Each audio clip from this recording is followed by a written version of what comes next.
Hey, this is Topher James. I am here at Alpine and I'm going to talk about playing in high winds. I do not like playing in high winds, but I still have to practice it and get as good as you can with it. I'm noticing my attachment controller is a little off. So, right now, I got a 23 mile an hour headwind. And the things that I'm going to focus on right now is how I play the shot. Naturally, I will hit a high cut when I play shots. But then I also have an opportunity to play a low draw. Now, if I hit this driver, I don't know, say average 290, then I'm going to say this one will probably go about 270 on a normal straight shot. And with a high cut, I'm thinking maybe 260.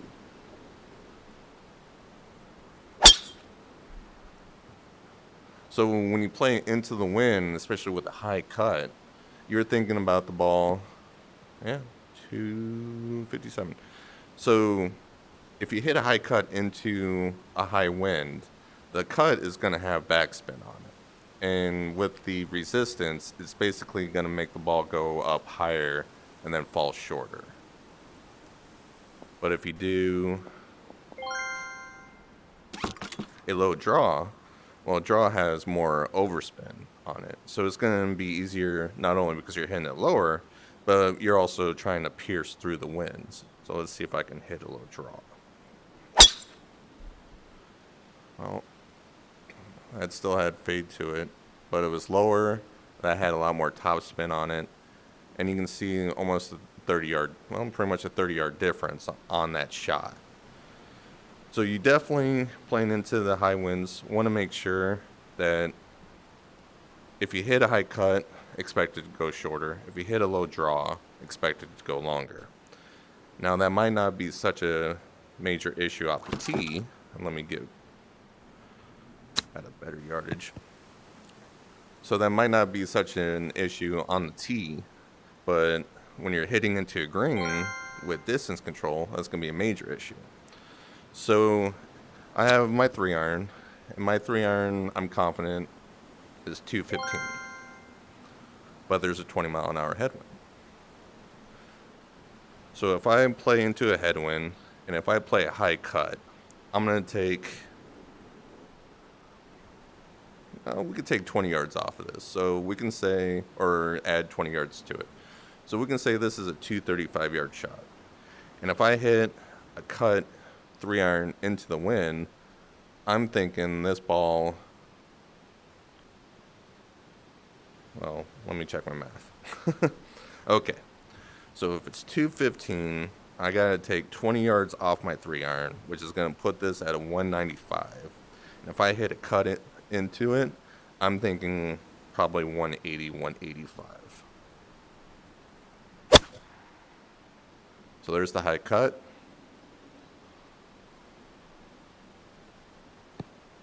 $185 or 184 if you want to be literal.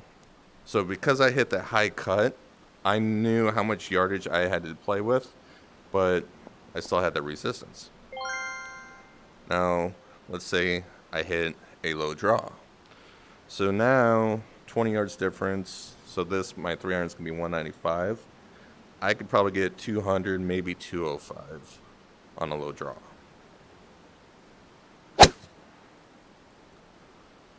So there's the low draw, 205. So you'll notice that there is pretty much a 30-yard difference on just one club, but how I hit a high cut and the low draw. So for distance control, that's very important to think about. Now, one thing I always thought was interesting, and I'm actually going to take a second to try it, is I want to see the angle, or the flight path, I should say, of a cut 3 iron. So there's the cut into the wind. I'm just going to fast forward it because I want to watch the replay. So if I watch the replay, look at that ball go up higher. And that's just going to fall straight down. Well, not straight down, but it's going to fall down quickly, almost like a wedge. How interesting is that? Playing into the wind, it goes up higher. That's actually a that's I applaud the game developers to being able to control that or to set that up in game.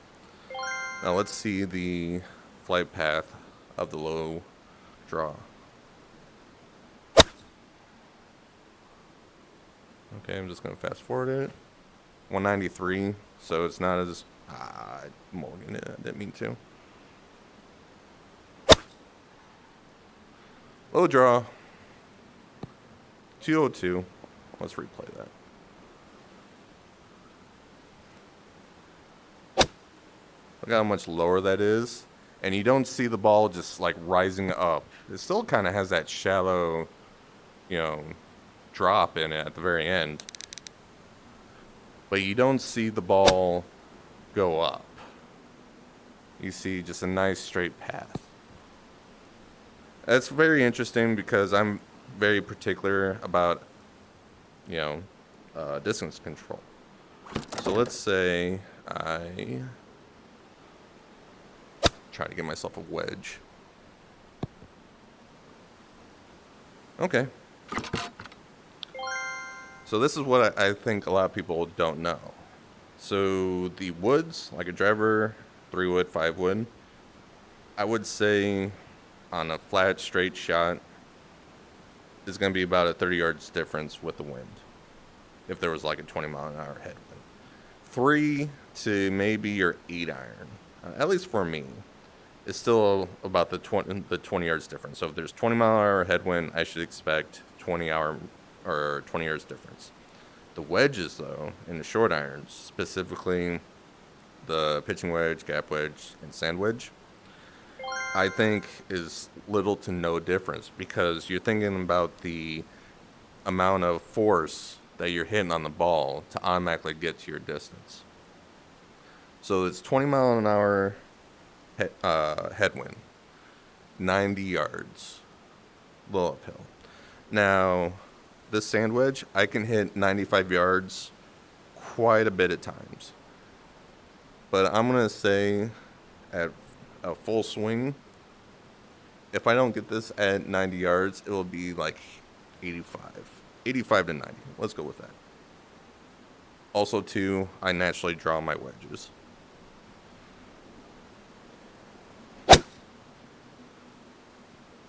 So I pulled it a little bit, but I'm focused on yardage. Okay, so 85. Well, with backspin.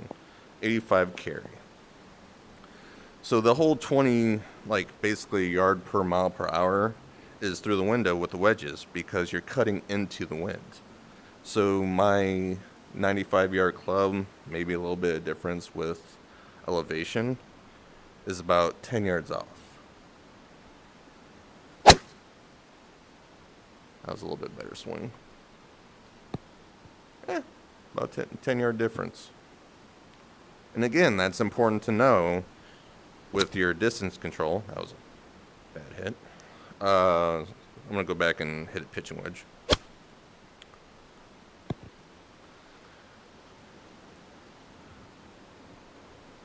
So I'm going to hit my 9 iron because I'm going to play the shot realistically.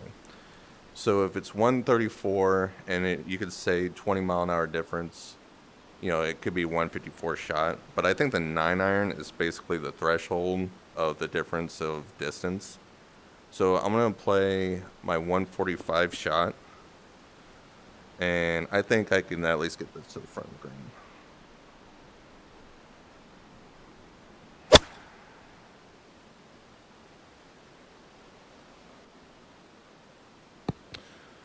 Well, that just made me a liar. That was 120. So maybe the 9 iron is definitely the threshold because I put a draw on it, so you think it'd go further. I'm going to hit my pitching wedge and see if I can get this at least 120.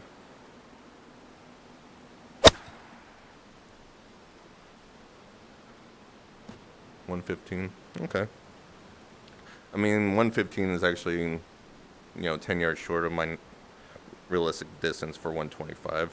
But what I just want to let everyone know is when you're going into the headwind, like a 20-mile-an-hour headwind, let's just say that, your woods is going to be 20 to 30 depending on your shot shape. Your irons is going to be realistically 20 yards. Your um, your wedges going into the wind is going to be a lot less, and I would probably say about 10 yards.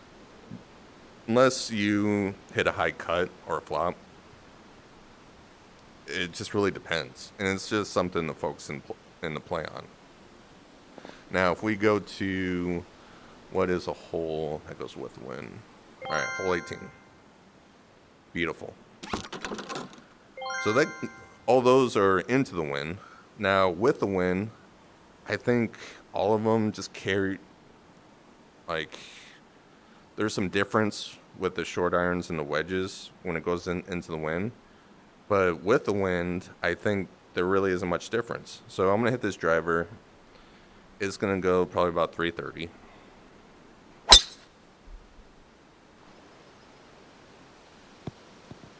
It's going to go 355. Okay. So this is actually perfect. So 95, if there was no wind, I would be so excited right now because I know I could put the sand wedge right on the hole. But now there's a 24 mile an hour, 23 mile an hour backwind. So now, if I get this up in the air, this will probably go about 105.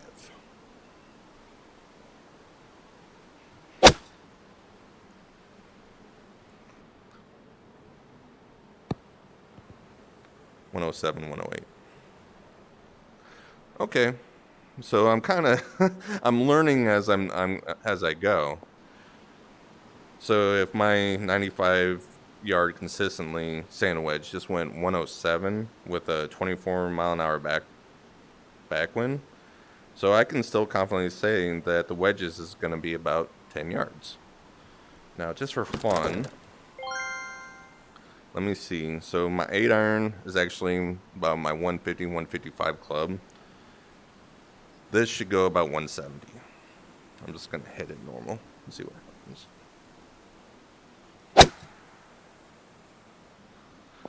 So I'm watching. Obviously, there's a little bit of elevation change, but it was 170. Okay, so I'm going to just stick with my theory that 25 to 30 yards for the woods, 3 iron to about 9 iron. It's going to be the 20 yards with the wind into the wind. And then the wedges is going to be about 10 yards. You'll have to experiment with your lob wedge because I do not like hitting a lob wedge more than between 40 to 80 yards. Do not like doing that. But something to think about.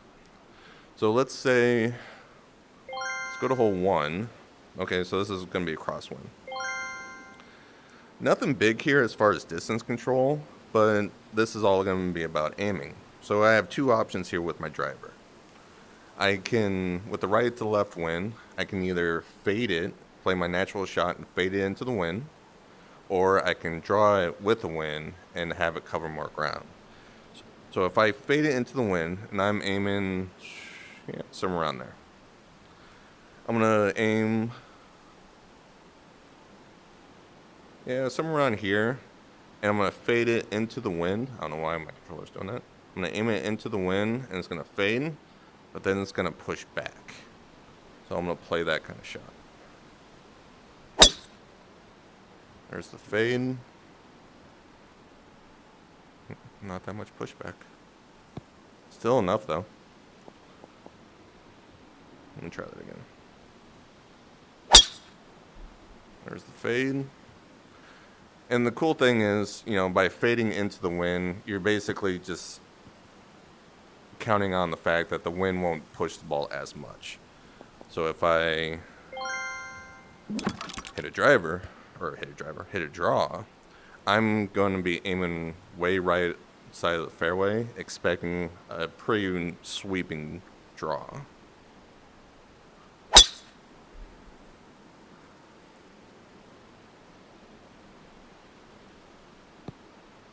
It was definitely lower. I didn't get as much draw as I want to because I do fade quite a bit, but it's still the same idea. So if you hit the ball into the wind, you shot shape it into the wind, it's going to move it less. If you shot shape it with the wind, just plan on it missing more. Or not missing more, but covering more ground. One of these days I'll learn how to talk. How did I just do that? That was weird. So if I go to hole 5, oh, this is into the wind. Hole 12? Ah, here we go. Okay. So now when the shot really counts, it's not off the tee. So I'm thinking it's my 3-iron. I can cut it into the wind and maybe aim right side of the green, and then the wind will bring it back. So let's try that. And hit it with a little bit of a draw. That was not a good shot. Let's try that again. So basically the wind is not letting me cut the 3-iron, which is interesting. One more time. There we go. There's the fade. So I aim right side of the green, and the wind basically carried it to the middle. So I reduced how much the wind was going to move the ball. So now let's say I'm going to play a draw. So I'm basically going to aim right into the water, which is going to cause me anxiety anyway. But I'm going to aim into the water, draw it, and hope that it really gets the ball moving towards the pin.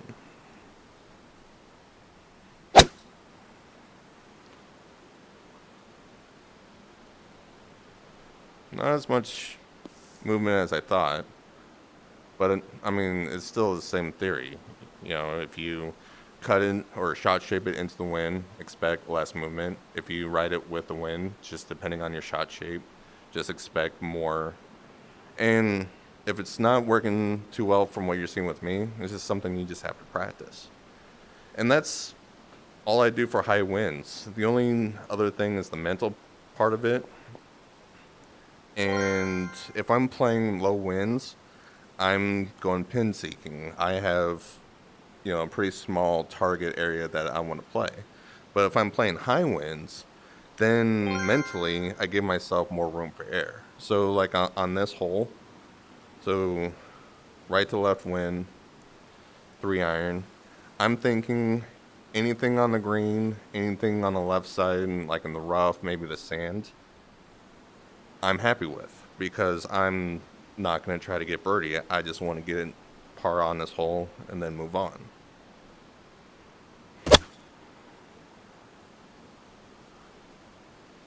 So there's a sweeping draw. There's the green. Now granted, if that happened to me in an event, I'd be happy as all hell. But it's the mental part. You gotta think, hey, I'm okay if I don't hit a great shot, because I'm going to still make par. And that just makes me more confident. If I'm on hole 6,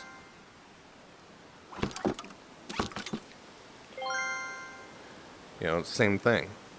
So this is a left to right wind. I'm going to play my cut 3-iron. Even if I end up in the right bunker or in the rough, that's okay, because I know it's a short distance. I'm giving myself a larger margin of error to miss, and so I don't get upset. As I basically yank and draw right into the wind, which is fine. I'm in the fairway. I can play from this. And still the same thing. So 94 yards with my sand wedge with no wind, I would expect this very close to the pin. But because there's a huge left to right wind, and then this green is crazy sloped,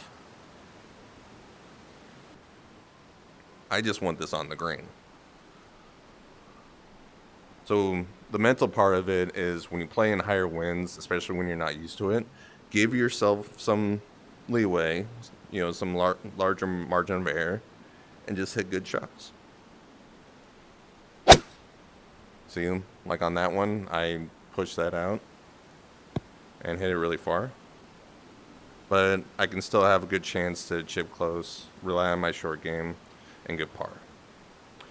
Hopefully this helps. and you're enjoying these videos, have a good day. As I forget where my computer is. There it is.